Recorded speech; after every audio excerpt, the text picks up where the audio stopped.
सूबा सिंध पाकिस्तान के 4 सूबों में से एक सूबा है। सूबा सिंध का एक शहर सक्खर है, जिसके बारे में आज हम आपको बताएंगे।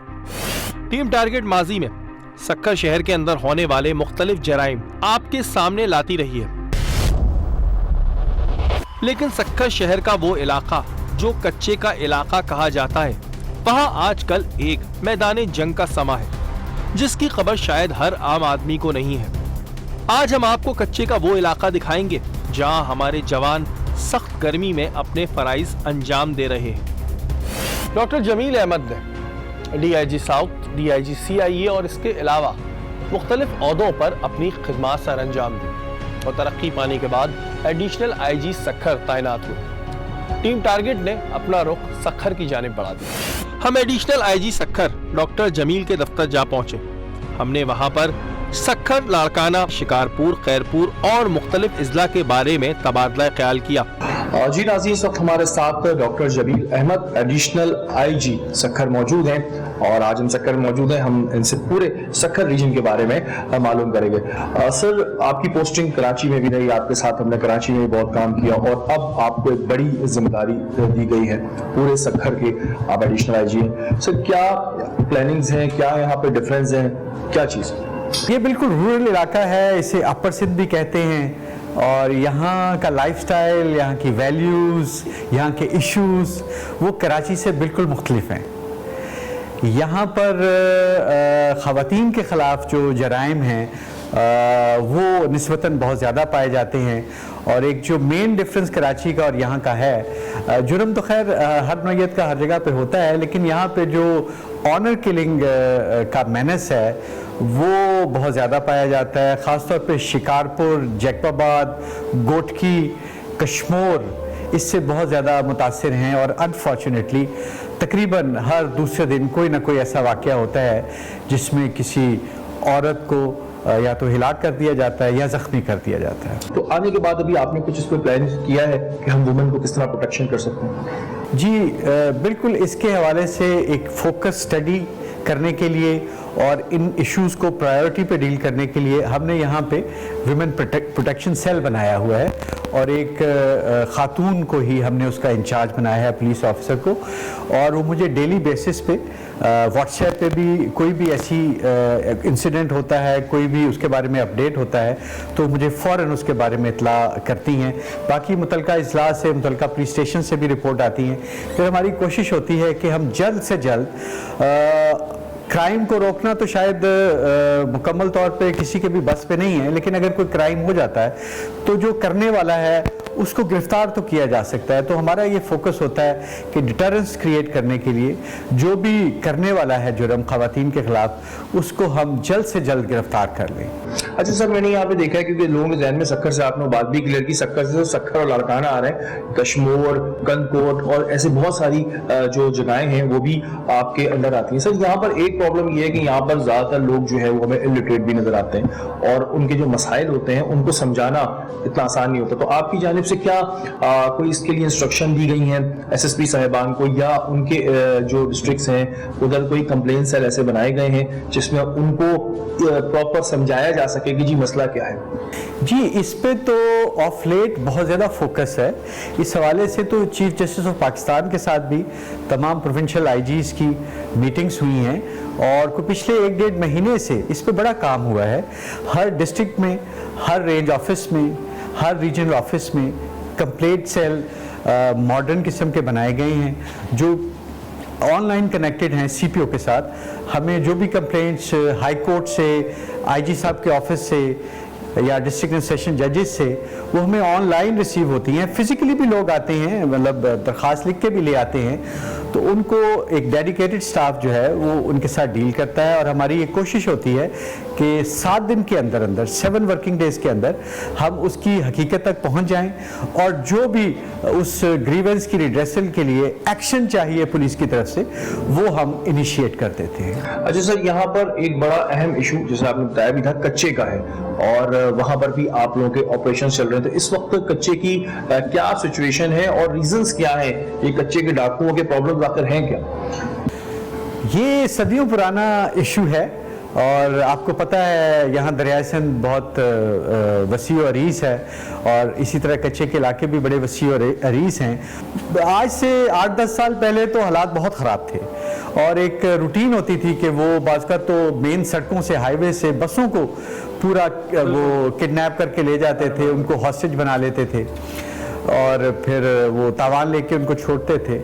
अब ऐसे वाक़यात शाज़ व नादर होते हैं, और उसकी वजह ये है कि पिछले कुछ सालों से सस्टेन्ड ऑपरेशंस तकरीबन तमाम डिस्ट्रिक्ट्स के कच्चों के इलाके में हो रहे हैं। अभी भी कश्मीर में कंदकोट के इलाके में ऑपरेशन चल रहा है, उसमें हमने 2 मगवी बाजियाब भी कराए। उसमें हमारा एक SHO ज़ख्मी भी हुआ, और उनको हम वहाँ एक अपना स्ट्रॉन्ग होल्ड ना डेवलप करने के लिए अपने टारगेटेड इंटेलिजेंस बेस्ड ऑपरेशंस हम करते रहते हैं। हमें एक वफाकी इंटेलिजेंस अदारे की भी इस हवाले से बड़ी सपोर्ट हासिल है, और वो हमें इनकी गुफ्तगू के हवाले से और इनकी लोकेशंस के हवाले से इंफॉर्मेशन देते रहते हैं।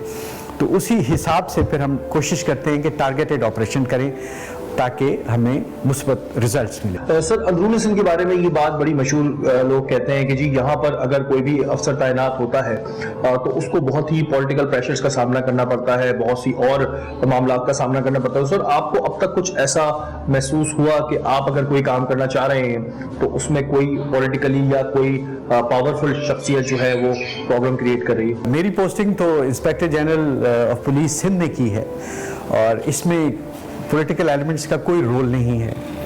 और यहाँ आने के बाद जो मुझे 2-3 हफ्ते हुए हैं, उसमें मुझे तो किसी क्वार्टर से कोई शिकायत नहीं है। मुझे किसी ने कोई ऐसा फ़ोन नहीं किया। चंद एक फ़ोन आए ज़रूर हैं, वो पोलाइट सी रिक्वेस्ट होती है, मैं उसको प्रोफेशनली एग्जामिन कर लेता हूँ कि ये जो रिक्वेस्ट है ये किस हद तक एक्सेप्टेबल है। अगर तो किसी का जेन्युइन मसला होता है पुलिस ऑफिशियल का, और उसमें कोई रूल, कोई हमारी जो IG साहब की इंस्ट्रक्शंस हैं वो उसमें हायल नहीं होती, तो हम कर भी देते हैं।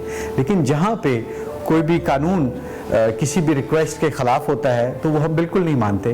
तो एज सच अभी तक तो कोई पॉलिटिकल क्वार्टर से कोई मुझ पे ऐसा प्रेशर नहीं है, और ना ही मेरा कोई इरादा है कि मैं अगर कोई ऐसा पढ़ा भी तो उसको मैं कोई खातिर में लाऊंगा। हमने डॉक्टर जमील के हमरा इनके दफ्तर में होने वाली उस मीटिंग को अटेंड किया जिसमें अफसरान ने शिरकत की, और उन्हें इस बारे में ब्रीफिंग दी गई कि आया किस तरह क्राइम को कंट्रोल करना है। बिस्मिल्लाहिर्रहमानिर्रहीम। के इल्म में है कि रिसेंटली जो रीजनल पुलिस ऑफिसर का ऑफिस रिवाइव हुआ है, इसका बेसिकली मकसद ये है कि दरिया के दोनों तरफ जो भी कच्चे के इलाके में पुलिस ऑपरेशन करती है, उस हवाले से दोनों रेंजेस, सक्खर रेंज और लाड़काना रेंज का आपस में कोऑर्डिनेशन, आपस में कोऑपरेशन, उसको हम मज़ीद इम्प्रूव करें। माजी में जब एक ओवरऑल कमांड नहीं थी दोनों रेंजेस की, तो बाज़ औक़ात ऑपरेशनल इश्यूज़ पैदा होते थे, ड्यू सपोर्ट दूसरी तरफ से नहीं मिलती थी।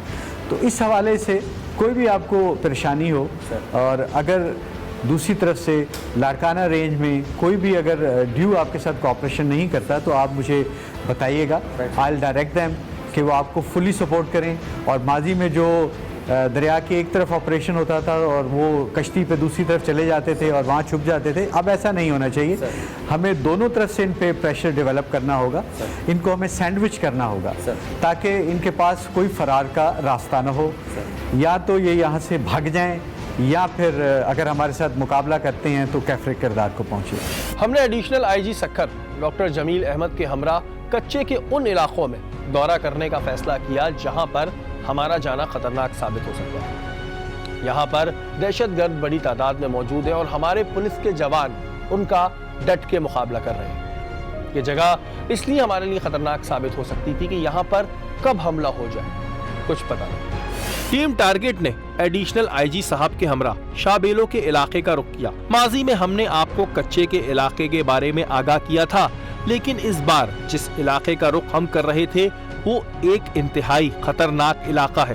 डॉक्टर साहब, अब हम लोग किस तरफ जा रहे हैं, जरा बताएंगे आप थोड़ा। शाबेलो है, बड़ा मशहूर कच्चे का इलाका है।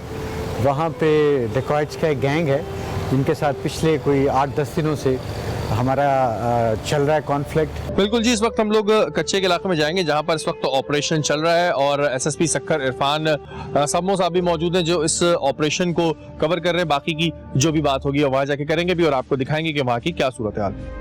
शाबेलों का इलाका कच्चे के डाकुओं के नाम से बहुत मशहूर है।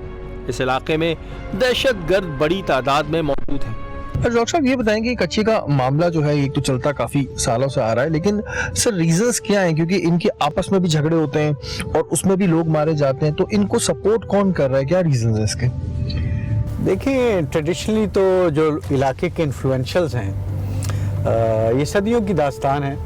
ये इनको सपोर्ट करते रहे हैं। ये इलाके पे अपना होल्ड रखने के लिए जो मकामी जागीरदार हैं वो भी माजी में इनको इस्तेमाल करते रहे हैं। ज़ाहिर है इनका एक खौफ तो है और उसका ये फ़ायदा उठाते हैं। दूसरा, जो उनके मुखालफिन होते हैं इलाके में उनके ऊपर भी अपना प्रेशर बरकरार रखने के लिए वो इनको इस्तेमाल करते हैं एक हथियार के तौर पे।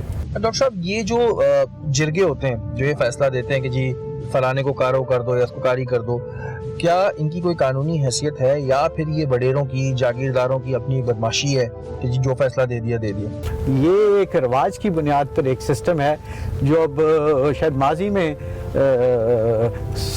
सदियों पहले तो इंसाफ शायद देता हो, अब इंसाफ कम देता है, इंसाफ का ये मर्डर ज़्यादा करता है। बिल्कुल जी, जितने भी लोग इस वक्त ये बात सुन रहे हैं ये इनकी कोई कानूनी हैसियत नहीं है और अगर आपके साथ कोई ऐसी जाती कर रहा हो तो बिल्कुल इनसे डरने की जरूरत नहीं है। आप फौरी तौर पे इसकी कंप्लेन कर सकते हैं। हम कच्चे के रास्ते से होते हुए उस मुकाम जा पहुंचे जहां पुलिस की मेन चौकी मौजूद थी, जहां पर जंग का समा था। इस वक्त करंट सिचुएशन क्या चल रही है कच्चे के इलाके में और किस से मुकाबला हो रहा है इस वक्त आप लोगों का कच्चे?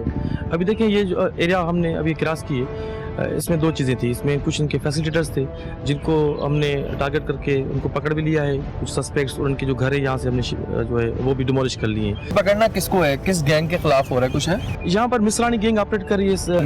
मिसरानी गैंग इस एरिया में ऑपरेट कर रही है और मिसरानी के साथ नारे जो गैंग वो भी इनके साथ बैठी हुई है। तलाश इनका मेन लीडर कौन है? क्या उसके ऊपर कोई हेड मनी है? कुछ है जी, मुनीर मिसरानी है, उसके ऊपर 15 लाख हेड मनी है और जितने भी ये मेन बैठे हुए रेमू फुलापटो उसके ऊपर हेड मनी है। इसके अलावा बहुत सारे और भी हैं जिनके ऊपर 50 से लेके और 5 लाख तक हेड मनी। इनके नुमाइंदे जगह जगह मौजूद होते हैं जिन्हें पुलिस की गाड़ियों का लश्कर साफ दिखाई दे रहा होता है, जो बात हमारे लिए बहुत खतरनाक होती है। लोग आ रहे थे रास्ते में तो हमें कई लोग नजर आए जिनको हम ये नहीं कह सकते कि ये डाकू हैं या एक आम आदमी है। इनमें ही फैसिलिटेटर भी अगर मिक्स हो जाए तो हमें क्या पता चलेगा कि कौन क्या है और कौन क्या है? देखिए, यहाँ पावर की गेम है।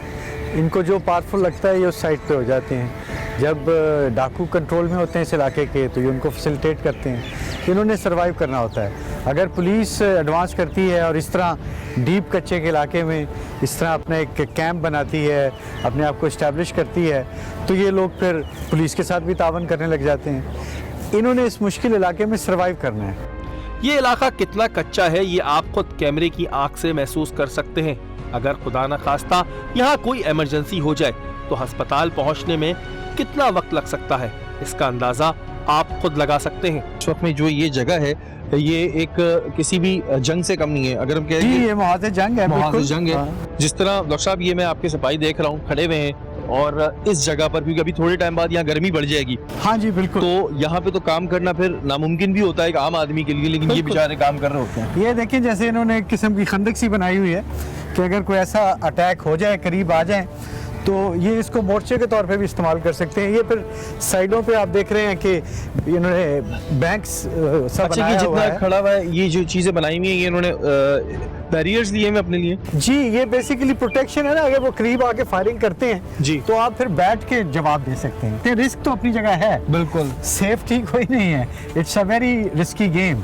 अभी सर बिल्कुल ये इस तरफ ये जो दरख्त में नजर आ रहे हैं, यहाँ पर पहले ये लोग बैठे हुए थे तो पुलिस ने ऑपरेट किया। अभी ये यहाँ से शिफ्ट होके ये निकल गए अंदर, उनके जो ठिकाने थे वो हमने। इन डाकुओं को फंडिंग मुल्क दुश्मन अनासिर करते हैं। इनके पास हैवी वेपन मौजूद होता है। अगवा बराए तावान इनका पसंदीदा मशगला है। अब तक जो आपको मालूम होगा इनके पास कौन कौन सा असला है जिससे ये फायर कर रहे हैं और यहाँ पर कौन कौन से असले से फायर किए गए हैं आप लोगों? देखिए, इनके पास कलाशनकोव, G3 और सुनने में आया है कि इनके पास 12.7 गन भी मौजूद है और रॉकेट लॉन्चर्स भी हैं और पुलिस भी इनको कोरेस्पॉन्डिंगली रिस्पॉन्ड कर रही है। हम ये अपनी आंखों से देख रहे थे कि कैसे हमारे जवान यहाँ पर ड्यूटी सर अंजाम देते हैं, क्योंकि एक आम आदमी यहाँ पर थोड़ी देर गुजारने का तसव्वुर भी नहीं कर सकता। लेकिन आप नहीं समझते यहाँ पे तो कोई खास मतलब हर सिपाही तो उधर ड्यूटी नहीं कर सकता मेरे ख्याल से। नहीं, इसमें हमने सिलेक्शन की हुई है कि वो जो कच्चा इलाका से जो वाकिफ़ हैं लोग, पुलिस वाले जिन्होंने माजी में भी इस तरह के ऑपरेशंस की हुई हैं, कि वो फायर फ्रेंडली भी होते हैं, उनको पता होता है कि इस तरह की सिचुएशन में किस तरह रिस्पॉन्ड किया जाता है। तो हमने वही जो स्पेशलाइज्ड टीम्स हैं वही हमने यहाँ पे, क्योंकि डॉक्टर साहब ये यहाँ पर ड्यूटी देखें ना, करना ये भी इनका कमाल। मैस है, ये सारा सामान खाने का ये ले आते हैं, ये आटा, चीनी, सब्जी, ये सब कुछ यहाँ पे है। ये पकाने के लिए ये गैस का भी इंतज़ाम है, और ये इनमें ये बनाते हैं, अंडे भी हैं, घी भी है, सब कुछ है। और ये मैं फर्स्ट एड का भी कुछ सामान देख रहा हूँ जी, कोई जख्मी हो जाए तो इनिशियल फर्स्ट एड के लिए। यहाँ पर पुलिस के जवान किस तरह अपनी जिंदगी गुजार रहे थे, इनके जज्बे को देखकर दिल से सलाम पेश करने का इनको दिल चाह रहा था। और ये सलाम है इन लोगों को, ये जिस तरह ये लोग यहाँ पर रहते हैं, और पूरा खाने का भी इंतजाम यहाँ पर आपको नजर आ रहा है, चीजें भी रखी हैं, फिर इन्होंने अपने बनाए हुए ये, क्योंकि ये सबसे चीज पहले पहले से secure की किया थी, आप लोगों ने बनाई है। ये भी डाकुओं की थी बेसिकली। अच्छा, ये कब्जा किया हमने। ये भी हम ये देखें, हमारे पास रॉकेट लॉन्चर भी है, रॉकेट्स भी हैं। अच्छा, इसका मैंने सुना है कि ये अगर किसी मजबूत चीज से ना टकराए तो ब्लास्ट नहीं करता, इसको टकराने के लिए कोई ऐसी चीज चाहिए जिस पे टकरा के ब्लास्ट कर सके। इसमें ये होता है ना, मैं आपको थोड़ा ब्रीफ कर लूँ। अभी जिस तरह की अब ये देख रहे हैं, ये सख्त जमीन है ये जी। अब ये सब सख्त जमीन पे ये जाकर गिरेगा तो ये इसका जो नुकसान है, ये इसके अंदर जो शरे मौजूद है, ब्लास्ट बुलेट्स मौजूद है, वो इसके अंदर करेंगे, वो ज्यादा नुकसान दे सकते हैं। बिल्कुल ये अगर नरम जमीन है तो वहाँ पे इसका जो नुकसान है वो बहुत कम होता है। अपने सीनियर अफसर को देखकर जवानों का हौसला बुलंद हो गया। बिस्मिल्लाहिर्रहमानिर्रहीम। आई डोंट नो आपसे मेरी पहले मुलाकात हुई है या नहीं। मेरा नाम डॉक्टर जमील अहमद है, मैं आपका एडिशनल आईजी हूँ सक्कर रीजन। और आज मैं बड़े अरसे से शाहबेलो का नाम सुन रहा था और यहाँ पे कैंप का नाम सुन रहा था, और यहाँ पे जो डकैट्स हैं उनके ख़िलाफ़ आपकी जो कार्रवाइयाँ हैं, मुझे रिपोर्ट्स भी आती थी आपके एसएसपी साहब की तरफ से, और मीडिया पे भी इसकी कवरेज होती थी।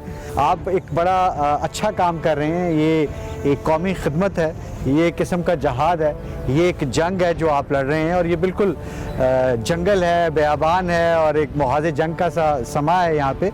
हमें पता है हमारे दुश्मनों के पास हर तरह का हथियार है, स्मगल होकर हर चीज़ इन तक पहुँचती है। हमारे पास भी जो इंतज़ामात हो सकते थे हमने किए हुए हैं, आपके पास भी APCs हैं, हैवी वेपन्स हैं, बट स्टिल यहाँ पे ख़तरा बहुत है, बिकॉज़ अंदाज़ा नहीं किस तरफ कहाँ दुश्मन छुपा बैठा हो, और यहाँ रात को भी ठहरना, यहाँ क़याम करना, आना जाना, ये बड़ा सारा रिस्की है, इसमें बड़े ख़तरात हैं।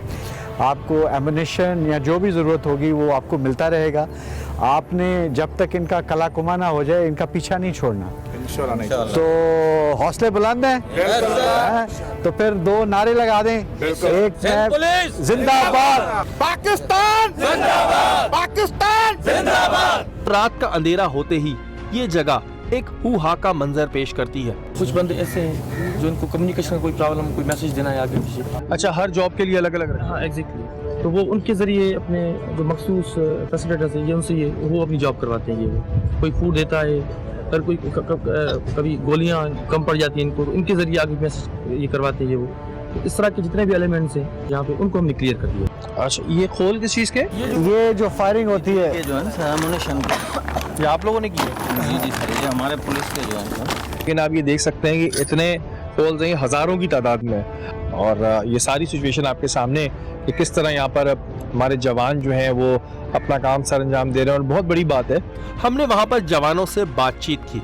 अस्सलाम वालेकुम। वालेकुम सलाम। क्या नाम है आपका? खलील अहमद। कितने वैसे डाकू मारे हैं अब तक पूरी जिंदगी में? 4 मारे हैं। 4 मारे हैं। अच्छे में मसला क्या आता है जब ऑपरेशन करते हैं? तो क्या आता है, मट्टी का मसला है, किस चीज़ का ज़्यादा मसला आता है? मसला तार को जो को होते हैं फिर उसको देना पड़ता है। लेकिन आप निमट लेते हैं? जी सर। इनकी आंखों से इनका जज्बा साफ दिखाई दे रहा था, और यही जज्बा है जिसकी वजह से हम अपने घर में सुकून से सोते हैं। खाना आना सही मिल जाता है? सही, बिल्कुल। पक्की बात है। आपका नाम क्या है? गुलाम यासीन। गुलाम यासीन जी साहब, सर। आप ये बताएं आपको कैसा लगता है खाना सही है? जबरदस्त सर, अल्लाह मियाँ जो खिलाता है वो सबसे बेहतर है सर। चले अल्लाह ताला आप लोगों के हौसले और बुलंद करे। और ये एक छोटी सी चैट होती है ज़ाहिर है, क्योंकि यहाँ पर ऐसे कोई इंटरटेनमेंट होती नहीं है, और ये एक इनकी बड़ी बात है कि इस कैंप में रहना, हमारे मुल्क की हिफाजत करना, ये मुल्क की हिफाजत है।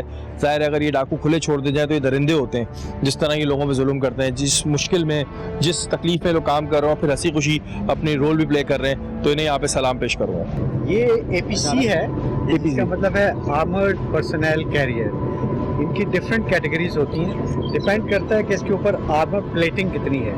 अब आप देख लेंगे यहाँ मुख्तलिफ एपर्चर्स है, जहाँ से आप दुश्मन को ऊपर से देख सकते हैं, नीचे से फायर कर सकते हैं। ये 6 जवान साइड्स पे बैठ जाते हैं जो साइड्स को कवर करते हैं, और एक जवान हमारा इस टरेट, इसे हम टरेट कहते हैं, इसमें से निकल के और चारों तरफ ऐसे ये मूव कर सकता है, देख सकता है। तो ये इस तरह के इलाके में ये एक एसेट है, इसके बगैर यहाँ ऑपरेशन करना बहुत रिस्की है, बिकॉज डाकू जो है वो यहाँ के रहने वाले हैं, उन्हें होम एडवांटेज है, जबकि पुलिस जनरली करीबी इलाकों से आती है। मुझे इस पे कुछ निशान भी नजर आ रहे हैं, वो भी मैं देखता हूँ कि ये जो है कुछ निशान भी मुझे इस आपको पे बाहर नजर से भी दिखाते हैं, गोलियां इस पे लगी हुई हैं, देखें ना, ये डाकू की गोलियों के निशान है। आ रहे हैं। ये वैसे किस वेपन के हैं ये 12.7 की लग रहे हैं, आप देख लीजिए। 12.7 के जी इतना बड़ा राउंड है 12.7 का।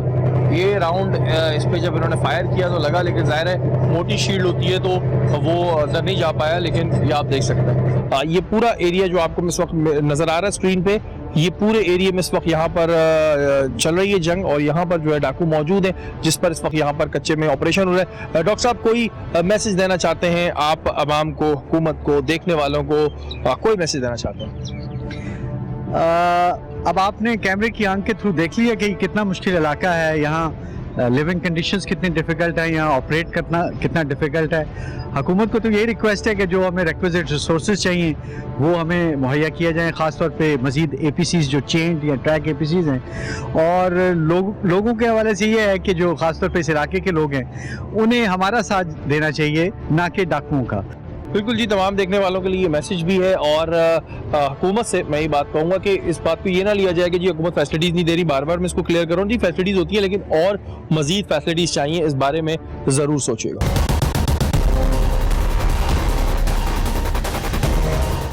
अंदरून सिंध में जहाँ पर बहुत से मसाइल हैं, वहाँ एक बड़ा मसला ये भी है कि यहाँ पर औरतों के साथ अक्सर कुछ ऐसा जुल्म किया जाता है जिसे देखकर सुनकर इंसान की रूह कांप जाए। कारोकारी के नाम पर ना जाने कितनी औरतों को मौत की भेंट चढ़ा दिया गया, और यहाँ की औरतों में इतनी हिम्मत भी नहीं कि वो अपने हक के लिए आवाज उठा सके। इसी सूरत हाल को देखते हुए यहाँ पर एक वुमेन प्रोटेक्शन सेल कायम किया गया। टीम टारगेट ने एडिशनल IG साहब के हमरा वुमेन प्रोटेक्शन सेल का दौरा किया। ये आपको बेहतर ब्रीफ कर सकती हैं, रुखसाना हैं, ये यहाँ की इंचार्ज हैं, बहुत एक्टिव हैं। इस वुमेन प्रोटेक्शन सेल की इंचार्ज भी एक खातून थी। अच्छा, अस्सलाम वालेकुम। जी वालेकुम सलाम। अच्छा रुखसाना, मुझे ये बताएं कि इस वक्त क्या सिचुएशन चल रही है यहाँ पे, क्योंकि यहाँ पर होते हैं और उनकी इतनी हिम्मत नहीं है कि अपने साथ होने वाली जाति के लिए आवाज उठा सकें, तो इस वक्त क्या सिचुएशन है, आपके पास कितनी कंप्लेंट्स आती हैं? जी हमारे पास डेली के बेसिस से काफ़ी कंप्लेंट्स आ रही हैं, और पूरा रेंज वाइज जो है हमें अपडेट कर रहा होता है। हमारे कंट्रोल्स बहुत एक्टिव हैं कि हमें अपडेट विद इन मिनट्स में बता रहे होते हैं कि क्या क्राइम, कहीं भी किसी जगह पे भी अगर रेंज में रीजन में अगर क्राइम होता है तो हमें अपडेट करते हैं। थोड़ी हमें डिफिकल्टी लाड़काना में हो रही है, लेकिन सक्खर रेंज के हवाले से बहुत एक्टिव है, और लाड़काना में भी जो हमने एफर्ट्स लिए हैं माशाल्लाह से, जो कारोकारी के मर्डर्स हो रहे हैं, रेप्स हो रहे हैं, या जो हमारे पास इंसिडेंट हो रहे हैं खास करके तशद्दुद के, तो ना सिर्फ उसमें रिपोर्ट हो रहे हैं, FIRs भी हो रहे हैं। कारोकारी के अलावा यहाँ पर औरतों को ब्लैकमेलिंग करने का सिलसिला भी जारी था, जिसके ऊपर काफी एक्शन लिए गए थे। कारोकारी का तो हमें पता ही ये मसला आता है, और किस तरह के तशद्दुद हमारे सामने आते हैं खवातीन के ऊपर, किस तरह के तशद्दुद अगर हम बात करें यहाँ पर होती, किस तरह के? जी हर किस्म का वायलेंस औरत के ऊपर किया जाए, खास करके जो है जिस्मानी वायलेंस किया जाए, रिपोर्ट भी हो रहा है। जी अभी हमने एक चक थाना है शिकारपुर का, उसमें हमने एक बहुत अच्छा एक केस आया था हमारे पास कि उसमें एक खातून का गला काट दिया गया था, तो फौरी एक्शन उसके ऊपर लिया गया। वो ऐसा एरिया है कि वहाँ पे FIRs भी जल्दी वो लोग नहीं करवाते, लेकिन एक यही है कि WPC और हमारे एडिशनल IG साहब की रिस्पेक्टली उन्होंने जो भी उनका एक्शन लिया, तो फौरी ना सिर्फ FIR की गई, कल्प्रिट्स भी पकड़े गए।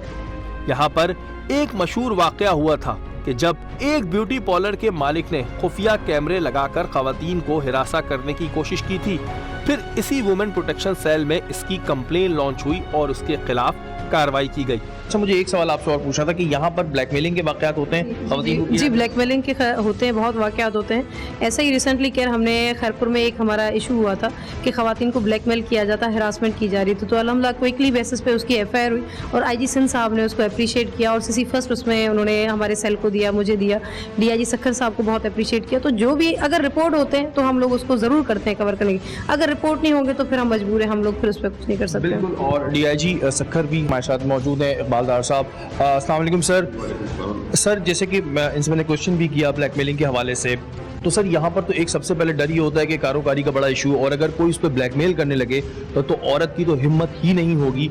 किस तरह मोटिवेट कर सकते हैं, किस तरह उनके अंदर ये हिम्मत दे सकते हैं कि जी अगर कोई ब्लैकमेल कर रहा है या कोई आपको हिरासा कर रहा है तो आप कंप्लेन करें? इनके पास आई एम वेरी हैप्पी कि बहुत सारी खवातीन खुद आती हैं सेक्सुअल हैरेसमेंट के हवाले से। सर, पब्लिक को मुझे तो पता ही है, लेकिन आपके मुंह से भी पब्लिक सुनना चाहेगी और उनको मैं चाहूँगा आप अवेयर करें कि कंप्लेन कितनी ज़रूरी है। हमारे यहाँ डर के बैठ जाते हैं कि जी कंप्लेन करेंगे तो कोई फ़ायदा नहीं होगा, पुलिस एक्शन नहीं लेगी, उल्टे हमसे सवालात होने लगेंगे, तो कंप्लेन कितनी ज़रूरी है? असल में देखें ना, कंप्लेंट से ही पुलिस का एक्शन शुरू होता है और कंप्लेंट करने वाले का कॉन्फिडेंस होना चाहिए। कॉन्फिडेंस आता जा रहा है, मैंने जैसे बताया ना कि हमारे पास अब वी कैन मॉनिटर कि कंप्लेंट्स का जो इनकमिंग कंप्लेंट्स है बड़े सेक्सुअल हैरेसमेंट के हवाले से सोशल मीडिया पे जो फेसबुक पे ब्लैकमेल करते हैं या करते हैं, वी हैव गॉट डेटा, वो आपसे शेयर भी करेंगे। आप देखेंगे कि किस तरह से कॉन्फिडेंस बढ़ता जा रहा है हमारी सक्सेस को देखते हुए, इस माहौल को देखते हुए। अच्छा, जो भी हमारे पास कंप्लेंट्स आएगी, जो हमारे रिलेटेड केसेस होंगे, हरासमेंट के होंगे, वायलेंस के होंगे, रेप के जो भी केसेस होंगे हमारे, तो हम उन्हें रजिस्टर करते हैं। आते ही खवातीन का पहले तो हम लोगों का ये होता है कि उन्हें हम कम्युनिकेट करें, उन्हें थोड़ा सा कॉन्फिडेंस डेवलप करें, पानी वानी पिलाएं,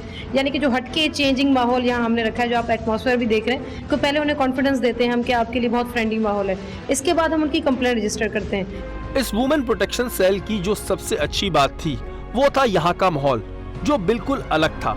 ये जगह किसी तौर पर पुलिस का शिकायती मरकज नहीं लग रही थी। जो आपको शिकायत होती है कि थाने का माहौल बड़ा खौफनाक होता है, बंदा बोलने से घबराता है, तो यहाँ आप देखें वो बाहर हमारा जो रिसेप्शन है वो बहुत बेहतर है, कंडीशनड है। जी, बड़े कॉर्पोरेट स्टाइल में, और यहाँ पर इस तरह का मैं एक्सपेक्ट नहीं कर रहा था कि मैंने कभी विजिट नहीं किया था, बट यहाँ पर तो एक बड़ा ये ज़बरदस्त आप लोगों ने सिस्टम यहाँ पे किया हुआ है। इस वुमेन प्रोटेक्शन सेल में तमाम खवातीन काम कर रही थी, जो खवातीन को हकूक दिलाने के लिए पुरजोश दिखाई दे रही थी। जी, हमारे पास एक थोड़ा सा हम लोग जो पुलिस का एक ट्रेंड होता है कि टिपिकली वर्कआउट करते हैं, तो हमने एक बहुत अच्छा ट्रेंड हमारे ऑफिसर्स ने रखा हुआ है कि यहाँ हम के साइकोथेरेपिस्ट भी है। हमारे एक एनजीओ है जो रेप केसेस में खास करके बच्चियों और बच्चों को थेरेपी कर रहे होते हैं, और प्लस लीगल एड, एक तो हमारी गवर्नमेंट की लीगल एड है, एक वो हमारे वकला हजरात पूरे रीजन लेवल पे जो खुद काम करना चाहते हैं उनके हमारे साथ कॉपरेट है। तो ऐसे केसेस जहां खवातीन जो उनके सिविल मैटर्स है वो नहीं कर सकती, हम फ्री लीगल एड में मूव कर रहे होते हैं। इसके अलावा इनका अपना पेज भी है, ये वेबसाइट है वेबसाइट भी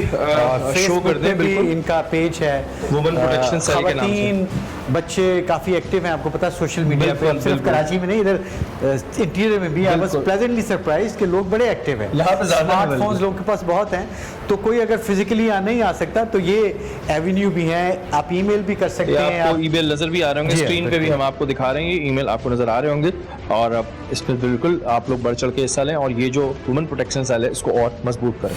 पुलिस में मौजूद ऐसे बहुत से जवान हैं, ऐसे बहुत से अफसरान हैं जो अपनी जान की परवाह ना करते हुए आवाम के लिए काम करते हैं, और ऐसे लोगों को सराहना डिपार्टमेंट की जिम्मेदारी भी होता है, क्योंकि हर इंसान को एप्रिसिएशन चाहिए होती है। आईजी सिंध की जानिब से आज उन्हीं एहलकारों को, अफसरान को कुछ कैश इनामात दिए जाने थे जो एडिशनल आईजी सक्खर ने देने थे। एडिशनल आईजी साहब के दफ्तर में वो तमाम अफसरान मौजूद थे जिन्होंने अपनी बेहतरीन कारकर्दगी की वजह से कोई ना कोई कारनामा सरअंजाम दिया था। पिछले कुछ अरसे में आईजी साहब ने अच्छी कारकर्दगी पे हमारे ऑफिसर्स को इनामात दिए हैं, जिसमें इरफान समो हैं, हमारे एसएसपी सक्खर हैं, हमारे नए कंप्लेंट सेल के जो रेंज में बना है भट्टी साहब हैं, इसके अलावा हमारे डीएसपी रोडी हैं, एसएचओ रोडी हैं, और जो हमारी वुमेन कंप्लेंट सेल की इंचार्ज हैं उनको, और कुछ और ऑफिशियल हैंडसम इनाम आईजी साहब ने दिया है।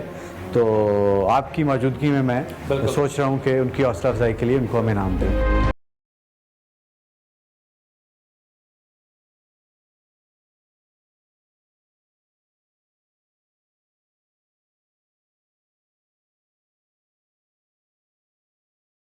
जानना चाहूंगा कि आपको जो इनाम मिला है ये किस कारकर्दगी पे मिला था, किस काम पे मिला? ये हमारे आईजी साहब की तरफ से समाजी जो बुराइयां हैं उनके खिलाफ मुहिम चलाई थी आईजी साहब ने, हमारे एसएसपी साहब ने, जिसमें जुआ, मंशात, इश्तिहारी, एक्सकांडर्स और बगैर लाइसेंस जो असला वगैरह है उनके ऊपर हमने टेक डाउन किया। सर आईजी साहब की कैंपेन चली थी, उसमें भरपूर हमने हिस्सा लिया। एसएसपी साहब सख्त हिदायत पे काफ़ी गैंग बस्ट किए। हमारे पास एक आया था, क्राइम आया था जिसमें बच्चियां थी माइनर जो स्कूल पढ़ती थी, उनको हिरासमेंट किया गया था ठरी मीरवा के इलाके में, डिस्ट्रिक्ट खैरपुर में। तो फौरी एक्शन लिया गया उस पर, वुमेन प्रोटेक्शन सेल ने फौरी एक्शन लिया, उसके ऊपर एफआईआर की, कल्प्रिट था उसको हमने गिरफ्तार किया। और वो सोशल मीडिया पे बहुत खबर चली थी क्योंकि बच्चियों ने स्कूल जाना बंद कर दिया था। केस रिजॉल्व हुआ है और सोशल मीडिया पे उठाया, तो आईजी साहब ने अप्रिसिएट किया हम लोगों को, WPC को, और सीसी फर्स्ट हमें दिया था। खुशी इनकी आंखों से साफ दिखाई दे रही थी और डिपार्टमेंट को इन्हें इसी तरह सराहना भी चाहिए, क्योंकि अगर हम पुलिस की बुराई दिखाते हैं तो अच्छाई को भी किसी तौर पर नजरअंदाज नहीं करना चाहिए, क्योंकि पुलिस डिपार्टमेंट के ऐसे बहुत से अहलकार और अफसरान मौजूद हैं जो आवाम की हिफाजत के लिए अपनी जान को खतरे में डालने से गुरेज नहीं करते। जी नाज़रीन, आपने हमारा आज का प्रोग्राम देखा। आपने देखा कि किस तरह पुलिस के जवान कच्चे के उस इलाके में डाकुओं का मुकाबला कर रहे हैं जहां पर काम करना आसान नहीं होता। हमारी दुआ है कि अल्लाह ताला इन्हें अपने हिफ्ज़ो हमान में रखे और इनकी हिफाजत फरमाए। अब आता हूँ उन ख़वातीन की जानिब जो अपने साथ होने वाले जुल्म और ज़्यादतियों के बाद खामोश बैठी रहती है। खामोश रहना अच्छी बात है, लेकिन अगर कोई आपकी खामोशी को आपकी कमज़ोरी समझ ले तो उसका जवाब देना बहुत ज़रूरी होता है। अगर आपके साथ कोई ज़्यादती करे तो वुमेन प्रोटेक्शन सेल में जाके उसकी कंप्लेन ज़रूर करें। अगर आपके इर्द गिर्द कोई भी गैर कानूनी काम हो रहा हो या फिर आप टारगेट की टीम का हिस्सा बनना चाहते हैं तो हमें ईमेल कीजिए। हमारा ईमेल एड्रेस इस वक्त स्क्रीन पे आ रहा होगा। अगले हफ्ते फिर हाजिर होंगे टारगेट के किसी नए प्रोग्राम के साथ। तब तक के लिए अपने मेज़बान शहरी को इजाज़त दीजिए। अल्लाह ने के बाद।